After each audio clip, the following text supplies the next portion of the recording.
bekade sisebenza sobabili. So umngani wakhe ufake umuntu wami emsebenzini. So kwathi makafika ngazizwa ukuthi no, I'm losing my interest kumuntu wami. Sengithanda lo ofikayo manje.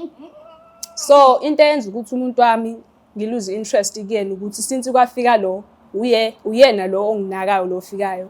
Yena akanginaki like usenza izinto engingazazi nami.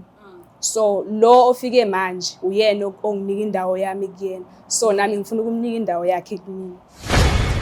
Black Life ingoba I want to confess something. Nawe ubona ukuthi behlala ndawonye ungisiza lapho nalapho.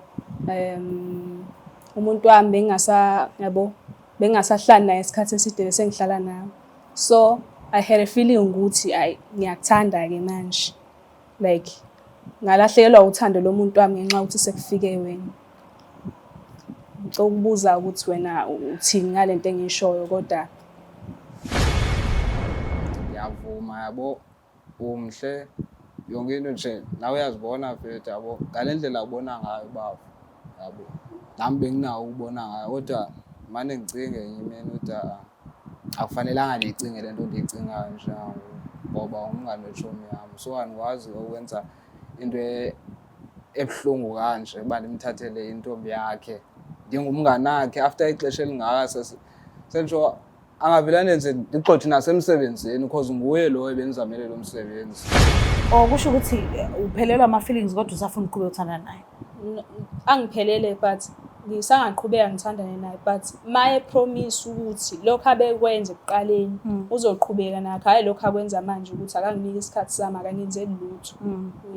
Mana-ke uma uyayibona le video le ucabanga ukuthi uyofika kanjani kuyena? Why singavele simfonele manje uchaze nje ukuthi ukuphi wenzani bewuthi uzama ini kwangenzeka kanje umtshele nje mande azazibonele yena njengoba uthi uyachaza ukuthi usafisa ukuthandana naye. Bese ngeke sizifone uma ngabe uthi wena angisafuni ukuthandana naye then ayikho icall bekufanele siyikwelete. Udadewethu akanayisho ukuthi yini ayifunayo yini angayifuni. Into engimbonayo emxaka kakhulu ukuthi uyalidinga uthando but usaqondane nala engalitholi khona ngale ndlela yena afisa ngayo. So uzithola ku-2 ubhekile ngala ubhekile futhi nangala. Okokuqala akalikhulumanga iqiniso kumuntu wakhe ukuthi uzeleni kwishow. Nizwile nani call, nizwile inkulumo yabo akazange zakhuluma iqiniso.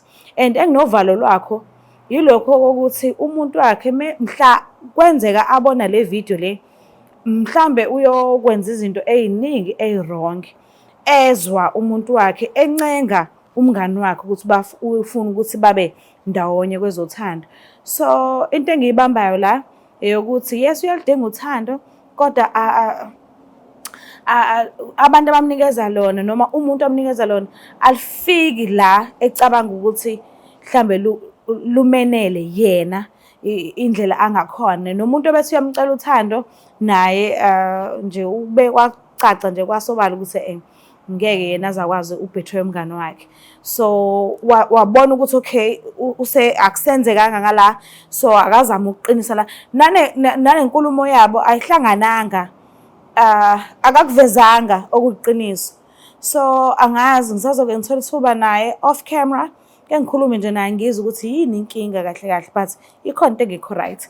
Ngiyacela ukuthi ungakhohlwa ukuthi subscribe, ulike, ushare, mina ngiyanthanda kakhulu. Bye.